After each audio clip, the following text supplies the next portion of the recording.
कल्पना कीजिए एक ऐसा व्यक्ति जो दुनिया को देखता है लेकिन उससे ना तो प्रेम करता है ना ही घृणा। वो सिर्फ देखता है जैसे आकाश बादलों को देखता है। यही है अष्टावक्र गीता के 9वें अध्याय का गहरा संदेश। एक छोटे से गांव में एक संत रहते थे। लोग उनके पास आते और पूछते, गुरुजी, आप कैसे इतने शांत रहते हैं?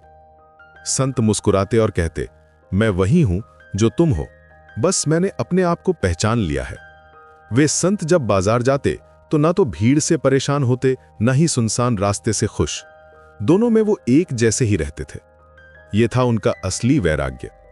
ये कहानी अष्टावक्र गीता के 9वें अध्याय की सच्चाई को दर्शाती है। जब व्यक्ति पूर्ण रूप से आत्म साक्षात्कार कर लेता है तो उसके लिए संसार एक अलग रूप ले लेता है। वो देखता है कि सब कुछ उसी आत्मा में विलीन है। पेड़, पहाड़, नदी, इंसान, सब कुछ एक ही चेतना के अलग अलग रूप हैं। जैसे समुद्र में अनगिनत लहरें उठती हैं लेकिन सब पानी ही है, वैसे ही यह पूरा संसार एक ही चेतना की अलग अलग अभिव्यक्तियां हैं।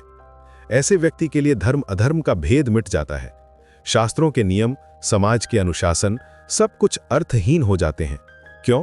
क्योंकि वो स्वयं सत्य का मूर्त रूप बन जाता है। जैसे सूर्य को रोशनी की जरूरत नहीं होती, वैसे ही ज्ञानी को बाहरी नियमों की आवश्यकता नहीं रहती।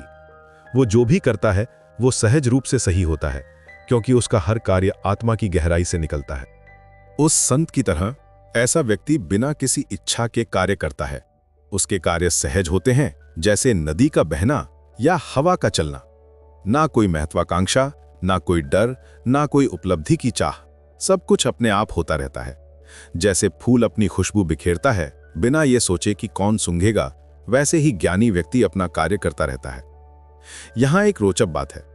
मन अज्ञानता में बंधन खोजता है। हम खुद ही अपनी जंजीरें बनाते हैं। हम सोचते हैं कि ये अच्छा है, वो बुरा है, ये मेरा है, वो पराया है। ये सारे विचार ही हमारे बंधन बनते हैं। लेकिन जब ज्ञान का प्रकाश आता है तो मन घुल जाता है।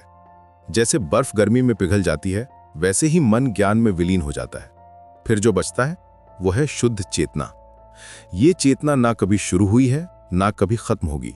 ये सदा से है और सदा रहेगी। यही हमारा असली स्वरूप है। जैसे आकाश में बादल आते जाते रहते हैं, लेकिन आकाश हमेशा वैसा ही रहता है, वैसे ही ये चेतना सदा अपरिवर्तित रहती है।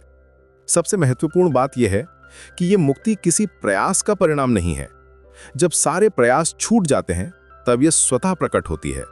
जैसे सूर्य के निकलने पर अंधकार अपने आप चला जाता है, वैसे ही आत्मा अपने प्रकाश में स्थिर हो जाती है।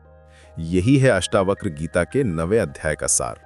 पूर्ण स्वतंत्रता, जहां कुछ करना नहीं है, सिर्फ होना है।